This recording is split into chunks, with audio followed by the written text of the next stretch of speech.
Hey, everybody, we're going to pick up our conversation we started last week. So if you haven't listened to last week's episode, go back and listen to that episode, and then you can listen to this episode. This is part 2 of a 2-part series.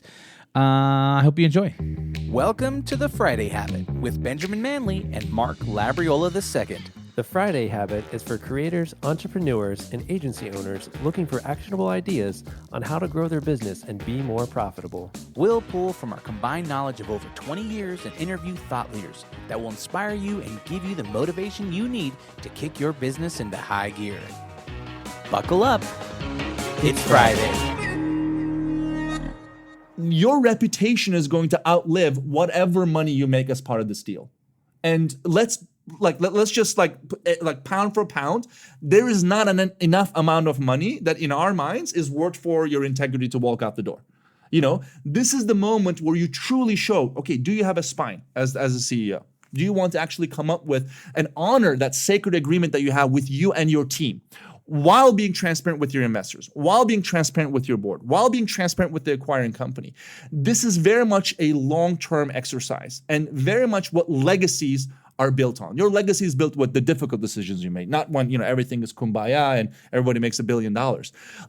This is what we really wanted to hammer home here, where your decisions, your actions, your reputation is going to outlive no matter what you make as part of that transaction. Mark, what are your thoughts?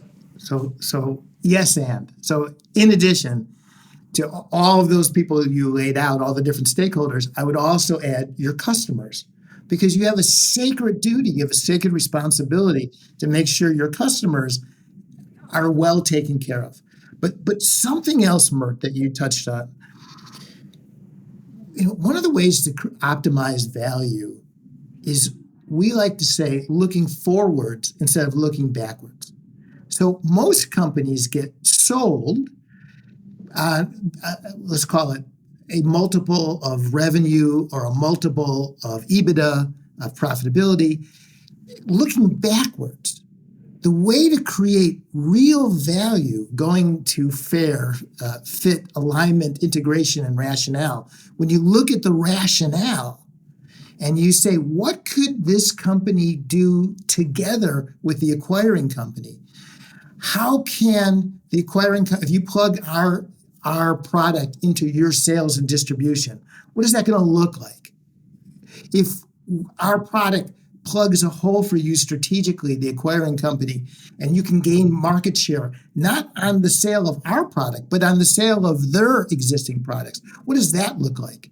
If our product actually could improve the retention rate of the acquiring company's existing product line, a small improvement of the retention rate on a much larger company has an outsized impact. And the best deals, the best way to optimize value is by creating that rationale, looking forward of what the future could look like together. I love that. And I want to give a concrete example in here. A lot of our audience will remember back in the day when I was leaving school, Facebook bought Instagram, right? It was like, holy crap. Yeah, $1 billion. Oh my gosh. Yeah. It's a 2-year company. Oh my God. Like what is this guy doing? Mark, what the hell? Like blah, blah, blah. Like this was I remember the entrepreneurial community ridiculing Facebook, just being like, what is this dude thinking? If there were a Mount Rushmore of CEOs who get acquisition, I will chisel Mark Zuckerberg up there because Instagram delivered more than 20 billion in profit 8 years later as a core asset of what makes Facebook today. They stole it for $1 billion. Like that was an ingenious acquisition, because it wasn't about, we have 40 million users, we don't make any money, whatever. No, what can Facebook do if they dominate mobile? This is a much more interesting question. And to that end, actually, shout out to Kevin, the CEO, Kevin Systrom, the CEO of Instagram. His asking price was $2 billion. Like, imagine the audacity of that dude to ask for $2 billion and not have like a funny face, like while he's doing that. With no revenue. With no revenue. Yeah. Because he got it. He understood. Like, look, to them, like what we can do together is worth billions. And look, the final deal ended up being like super valuable, great for all parties. Kevin Systrom ended up like joining Facebook and stayed there for a long period of time. But this is what we want our readers to think through as they think their companies. And look, it doesn't have to be the Instagram and the Facebook, but put yourself in the shoes of the CFO of the acquiring company. Why should they care? How are you going to move the needle for them? Look, we get it. Your numbers are impressive and it adds credibility to what you're saying, but it's not about you. It's about us now. What can we do together? This is how you drive really the maximum price for your company and frankly find the right home for your business. Because if you're not excited about that future value, you probably shouldn't be selling your company to that parent. It's kind of like finding the right chemistry between you and the buyer. I have a super weird kind of dumb analogy, but I'm thinking of like somebody that's like, hey, I found this old lawnmower in the shed and I need to sell it. And they're going to go out and sell it. And instead of like, oh, let me just try to rip somebody off on Craigslist and charge as much as I can for it and hope they don't notice this thing's broken, right? Instead of doing that, they're like, hey, maybe I should sell it to a kid that has a lawn mowing business and maybe that'll bring value to him. Then it's like, oh, wait, actually, this is a really old lawnmower. This is an antique. It's like only one of a kind. Maybe I could sell it to a museum and for them, that's like a big deal. You know what I mean? It's like, okay, you got to find the right person and also be transparent about what's wrong with it. Like give them the instruction manual, help them make a transition so it's a win for both of you instead of just be like, oh, maybe I can rip somebody off and get a good price for this. Pass the hot potato. Yeah, exactly. Whatever that is. Like that's the wrong way. And by the way, you're not fooling anybody. Right. Like people don't like sell their companies in a day. Like there's going to be a diligence process months long. Right. Like whatever's wrong, people are going to find out anyway. So why don't we start with trust and just be like, hey, this is what we're about. Yeah, well, to be honest. That is actually, I just literally wrote down the word trust on my notes. You know, a couple things here. When we talked to the heads of corp dev at all the major tech companies, we said, what do you wish CEOs knew before they came to talk to you? And universally, every single one of them said, we like to acquire companies that we know, that we trust, that we have relationships with. And so when's the time to start talking to them? Not when you're ready to sell. Right. 2, 3, 4, 5 years before you're ready to sell, because you want to build that relationship. You want to build the trust. And most importantly, you want to be a seeker of knowledge. So when I was the CEO of a company and getting ready to sell, one of the things I used to always do is I'd go to potential strategic acquirers just to say hi, check in, fine. But what I would do is I would ask them, what do you care about? What's your strategic vision? Where are your holes? What are you looking for? Where do you think you're going to be in a couple of years? And sometimes it's private and confidential and they wouldn't tell us. But a lot of times, shockingly, they would.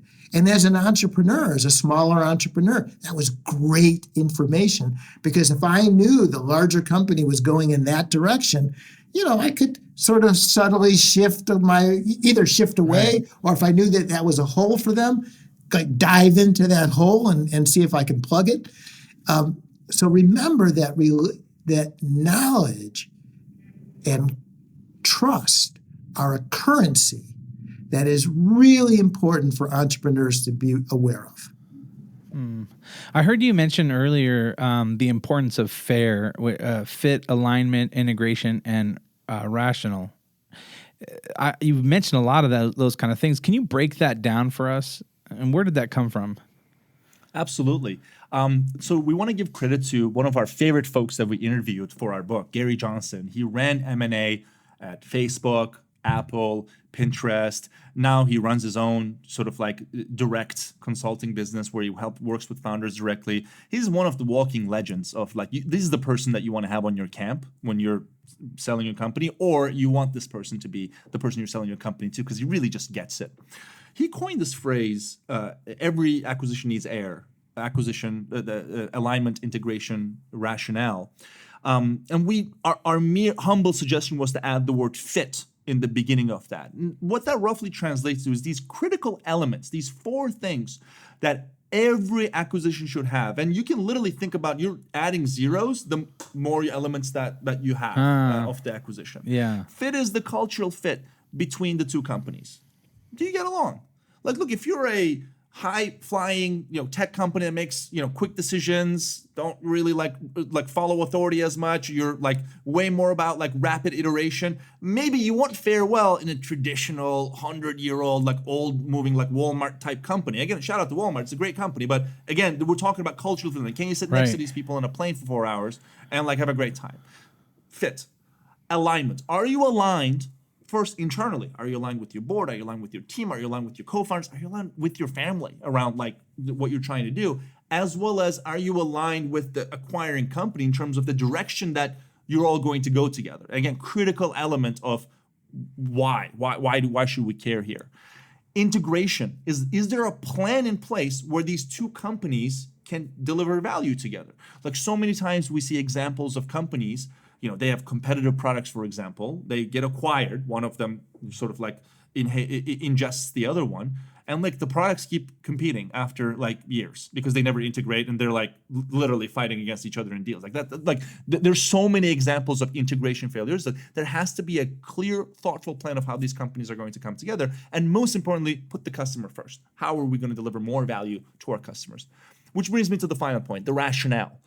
Can I explain to my, 88-year-old grandmother why this really makes sense? Like why together we're going to deliver more impact for our stakeholders, for our customers?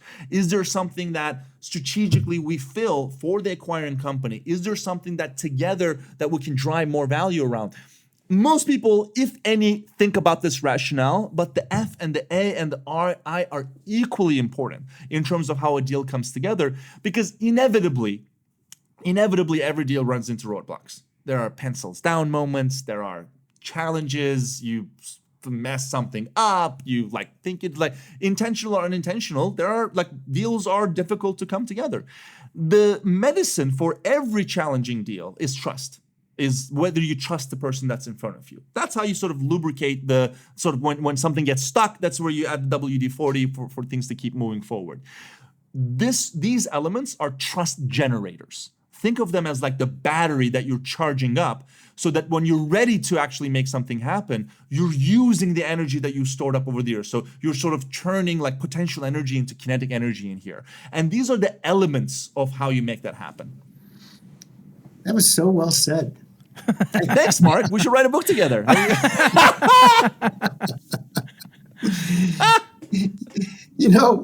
We got so much. Writing this book was really a joy. And, one of the things that we got out of it too was this concept of an annual exit talk. And what we mean by that is there's a lot of stigma attached to exits. And there's a lot of, in our world, which is more on the technology side, boards of directors, CEOs are hesitant to bring up the subject because they feel like their investors may think, oh, they're losing energy or they don't care or their heart's not in it. Maybe I'll get fired if I bring it up. And we came up with this idea, this concept of an annual exit talk so that once a year, it's regularly scheduled, you're going to be open and transparent, and the CEO is going to have an opportunity to say, how they're feeling. Like, we're kicking butt, a lot of momentum, we're gaining market share, it's way too early, now is not the time. Or, things are starting to slow down a little bit, there's some competition coming, our technology is getting a little bit old in the tooth, or whatever it is. To have an opportunity to have that conversation. And the same with your board and your investors. We're VCs. Every VC fund has a life cycle. It's typically for us, it's a 10-year life cycle. By year 10, we got to get some exits and return capital to our LPs. And so they're starting, the more time progresses, we're starting to feel a little bit of stress and urgency to get that exit going. And VCs don't necessarily talk to each other about fund dynamics and fund timing. And so by creating an annual exit talk, it also gives you the luxury of time. So if you think, maybe 18 months from now, 2 years from now, it'll be the right time, you can start talking strategically Who's the most likely acquirer? Is it going to be a strategic, a competitor, or a much larger strategic company? Or is it going to be a financial buyer? Is it going to be a private equity fund?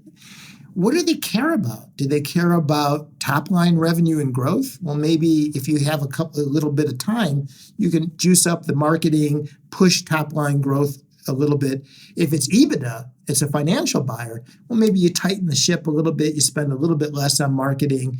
You really focus on your bottom line and make sure your EBITDA numbers are good. Maybe they're buying you for intellectual property. So you have a chance to beef up your patent portfolio, make sure all your ducks are in a row. If you have a little bit of time and you have alignment around your board, it gives you the ability to also optimize the returns. Mert, I have a question for you. When you started your company, did you start it with the intention of selling it eventually, or how did that come about as far as, did someone just knock on your door one day and say, hey, we'll give you enough money to buy a Japanese van, and you're like, done? Like, how did that work? When I was starting out, Exit Right didn't exist at the time. So unfortunately, I had some, I had the advice that every founder most of the time hears from, people who are further along in the journey, whether it's your investors or mentors, whatever, which is, just build a great business. Great. One of the legends of the startup investing world is a gentleman named Paul Graham, who started Y Combinator, very, very successful, entrepreneur in his own right, very interesting author. Lots of original ideas came from Paul in his contributions to startups. But one of the things that we humbly disagree with him on is that he had this seminal post that he wrote, which is startups should never talk to corp dev. Which, by the way, plagued the M&A business for literally the decade after that. Because this is why startup founders don't want to talk to M&A people, because Paul Graham said that we shouldn't talk to them. Right. And his idea in writing that post was, if you build a phenomenal business, metrics are flying through the door, it's growing, it's crazy, whatever, don't worry, they will come.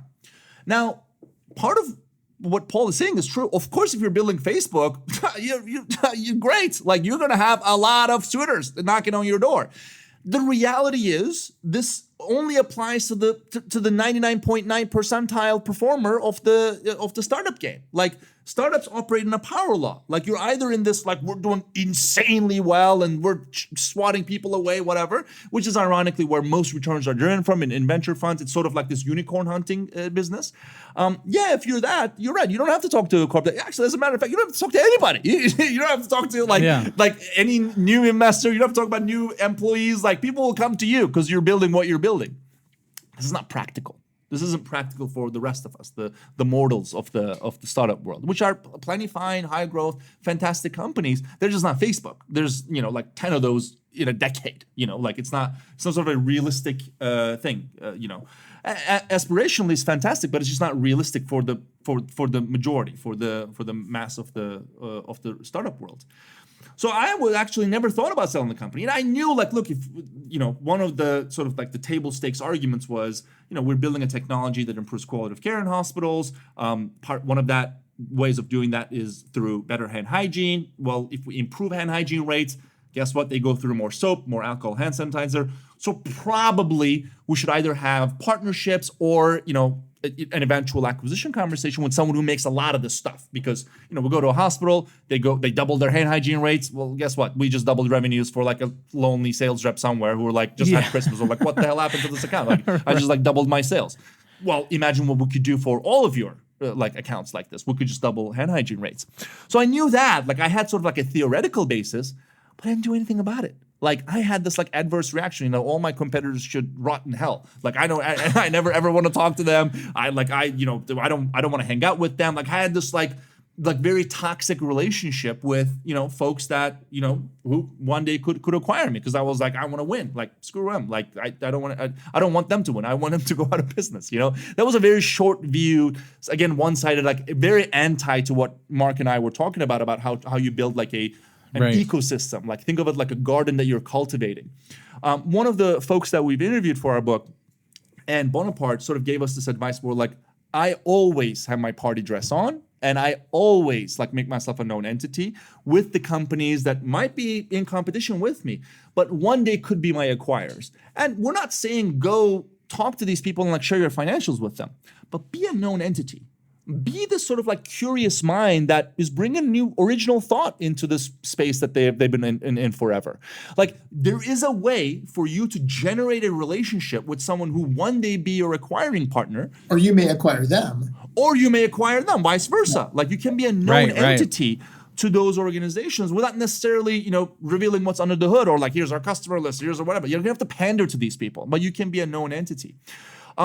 One of the rare folks that I had done that with, and this was through sheer I just like them, and we were part of like an industry organization together, was S.E. Johnson. And so, we got an inbound, like it was early in 2019, we got some inbound interest.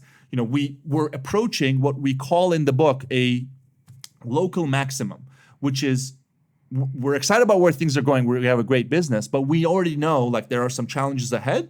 And we're going to need more resources, right? We're going to need more capital. We're going to need either strategic partnerships because we're growing very, very fast. We want to have infrastructure in place. And as we were sort of like getting ready to sort of like have that real discussion, we had an inbound offer where we're like, okay, we have to evaluate this.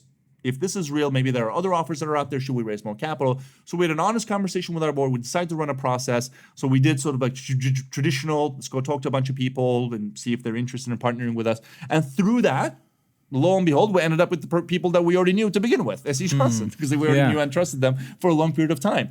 So it definitely wasn't I was in my corner office smoking my cigar with a cognac and I got a phone call. Like it didn't happen like that. Like, we were running a business and we had like real decisions to make as a company, but we very much, ended up partnering with the folks that we already knew and trusted. And sometimes I do say to myself, like, what would it have looked like if we had done that with like 2 companies, like with 4 companies, with 5 companies, like this is what we want our readers to sort of like think critically through and sort of architect their exits similarly to what should happen versus what likely is currently happening right now. That's so good. Well, hey, thank you guys so much for coming on. I feel like we could keep talking and learn so much more from you guys. But what we like to do is kind of wrap up each episode with a takeaway or a few takeaways. And so Ben usually goes through and takes some great notes. What would you say your top 3 takeaways are, Ben, of today's episode? Man, 3 is hard, but I would say don't see interactions as a single transactional moment in time, but as the start of a long-term relationship. I think that is super valuable. I think that don't view selling your startup as an ending, but as the beginning of something new to come, and treat it like a garden, like you're curating something to grow for the future. I think is really valuable. And I think I just want to cover the fit one more time because I think, or the fair, because I think that's really helpful. Fit. Is there a cultural fit between the companies? Alignment. Are you aligned internally with the acquiring company? Integration. Is there a plan in place where these companies can deliver value together? And rationale. Can you explain why joining forces strategically multiplies value? Those are my takeaways. That's so great. And you guys, if we could offer something to an action item to our listeners to say, hey, if you're thinking about, exiting, what would be an action item that they could take to kind of start doing that right? First of all, read Exit Right. That is the lowest hanging fruit. Yep. Frankly, it's a genuine recommendation because what we hope and what we aspire for this book to become is that people pay, 3%, 5% of their eventual sale price to a banker or an advisor or an investment banker that will help you guide this process.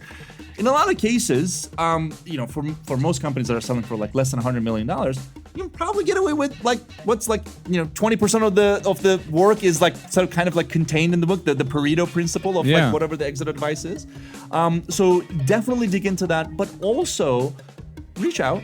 We're here to help. We, as Mark said, we believe in sort of giving, and we wrote this book to help founders, and we get these kind of requests from founders all the time, which we're always responsive to, because ultimately, we want more founders to have success in the world. And it doesn't have to be, Mark and Mert specifically. folks who have exited companies are really, really more than willing to sort of pay it forward, because there was someone like us to them that helped them along the way, that got them where they are. So don't be shy, don't be hesitant about sort of like asking for the support, even if it's just like a sanity phone call. It's a long journey, it's an arduous journey, and it doesn't have to be something that you take on your own. You've been doing a lot as a founder enough already, and people can come and sort of support you in this journey. So we're more than happy to be that for you as sort of a sounding board. But we wrote the book with that spirit, and you should take advantage of that. Yeah. That's awesome. Where's the best place for people to connect with you guys and get in touch and buy the book? Twitter, LinkedIn, and wherever you buy books, the book is available, like Barnes and Nobles to Amazon. So in this day and age, you know how to buy books. And by the way, you can go to your local library, and if they don't have it, you could ask them, and every local library will order it for you. So nice. I'm a big believer in libraries. Libraries are so good. Awesome. Well, guys, go to thefridayhabit.com to find show notes for this episode. There you can also find links to our websites and ways to get in touch. At the very bottom of the page, you can download our guide to the Friday Habit System that'll show you how to set aside one full day each week to dedicate working on your business instead of in your business. That's right. And if you enjoyed this episode, please subscribe and leave us a review in Apple Podcasts or wherever you listen to your podcasts. And if you have a question or topic you'd like us to cover, don't forget to record us a quick voice memo and send it to hello@thefridayhabit.com. That's right. And thanks for listening. And until next time, live every day like it's Friday.